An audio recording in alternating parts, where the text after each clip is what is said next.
Good morning students, how are you all? We will continue with explanation of chapter number 14, water, session number 3. In last sessions children, we have discussed about very important points like how water is essential for life, for example plants and animals and living organisms. Then we have discussed about the uses of water. In that we have discussed about three main points, that is domestic use, that is household use. Then we have discussed about agricultural use, and third we have discussed about industrial use. Now today children we are going to start with evaporation and condensation, which is very important part of the water cycle. So let's start with evaporation. What is evaporation children? When a liquid changes into the vapor or gaseous state, then the liquid has vaporized. यानी जो liquids होते हैं जब वो gaseous state में change होते हैं तब उसे हम क्या कहते हैं? Evaporation, right? The water gets vaporized. It is called as evaporation. A small amount of water split on the floor disappears on its own. हमने देखा है कि बहुत सारी जगहों पे पानी गिरा हुआ रहता है, लेकिन आप कुछ घंटों के बाद या तो फिर कुछ दिनों के बाद आप देखेंगे तो वो वाटर आपको वहां नहीं मिलेगा। जैसे कि घर में ही आप एग्जांपल ले लीजिए, टेरेस पे आपने कुछ वाटर को फेल डाउन किया है, कुछ पानी फेंका है आपने, तो आप जब शाम को देखने जाएंगे तो वो वाटर आपको वहां नहीं मिलेगा। So where does that water go? That water gets evaporated in presence of sun's heat. जब उन्हें गर्मी मिलती है तो वो गर्मी की वजह से वो क्या होते हैं, जो वाटर है वो वेपर्स के फॉर्म में एटमॉस्फेयर में चले जाते हैं, right? That is called as evaporation. Wet clothes when dry, when hung on a cloth line happens because water evaporates in the atmosphere.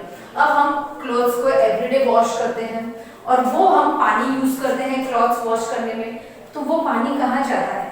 क्योंकि कपड़ों को हम एक क्लॉथ लाइन पे एक रस्सी के ऊपर सुखाते हैं और उसे हम सुखाते हैं और ज्यादातर मॉर्निंग में ही क्यों सुखाते हैं? ताकि सन की जो धूप उसके ऊपर गिरती है उससे क्या होता है, पानी एब्सॉर्ब यानी इवेपोरेट हो जाता है एटमॉस्फेयर में. So after some hours you can see the cloth gets dry, right? Wet clothes dry faster in the sun than in the shade. अब आपने कपड़े टेरेस पे सुखाए हैं, डायरेक्ट सन की हीट उसके ऊपर गिर रही है तो वो जल्दी इवेपोरेट होके ड्राई हो जाते हैं. और सेम चीज आपने समझो कि उसे अपने घर के अंदर उसको शेड में सुखाए हैं तो उसे सूखने में 2 दिन लग जाते हैं. Why? Because there the sun's rays cannot reach easily, right? Large the surface, that is surface area, the faster is the evaporation of the liquid. अब समझो कि आपको गर्म चाय दी गई है मॉर्निंग में, आपको स्कूल जाना है, आपको लेट हो रहा है, तो आप वो गर्म चाय कप से नहीं पी सकते हैं. So at that time what you do children, you take a saucer. आप एक प्लेट जैसा लेते हो, जैसे वो बहुत फ्लैट और ओपन होता है, तो आप उसके अंदर जब चाय डालते हो तो वो तुरंत ही कूल डाउन हो जाती है. Why? That is because the heat of the liquid gets evaporated in the flat and broad surfaces. So there also the evaporation process starts. So evaporation is also a very important part in water cycle that we are going to discuss in further sessions. Now we are going to learn about condensation. अब condensation क्या है? Condensation evaporation की opposite process है, right? So a change in a state from gaseous to liquid is called condensation. Condensation क्या है?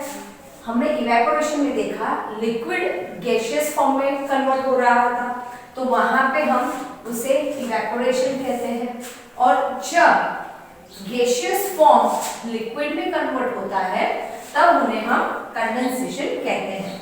If you place some ice in glass और take out a bottle of water from a fridge, जैसे कि मैंने एक glass दिया है, उसके ऊपर मैंने आइस क्यूब्स रखे हैं, राइट? तो उसके अंदर आइस क्यूब रखने से क्या होता है, थोड़ी देर के बाद आप देखोगे कि ग्लास के ऊपर वाटर ड्रॉपलेट्स कलेक्ट हो गए हैं. Now what is the reason behind it, right? The wall of the glass or a bottle will look hazy. Hazy means उसके ऊपर पानी की ड्रॉपलेट्स आपको दिखाई देगी, तो वो ग्लास आपको ट्रांसल्यूसेंट दिखेगा. Now what is the reason?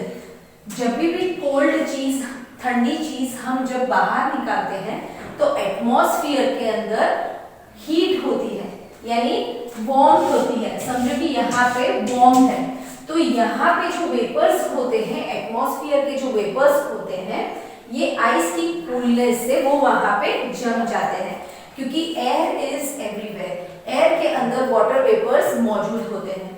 तो क्या होता है, ये ग्लास के आजू बाजू के जो वाटर वेपर्स यानी जो एयर मूव हो रही है वो यहाँ पे आइस के वजह से कंडेंस हो जाती है, यानी जम जाती है.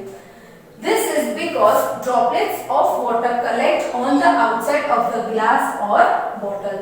So this is the reason children, कोई भी ठंडी चीज हम जब फ्रिज के बाहर निकालते हैं तो उसके ऊपर हम वाटर ड्रॉपलेट्स देखते हैं. The simple reason is that there are vapors in the air and air is everywhere children.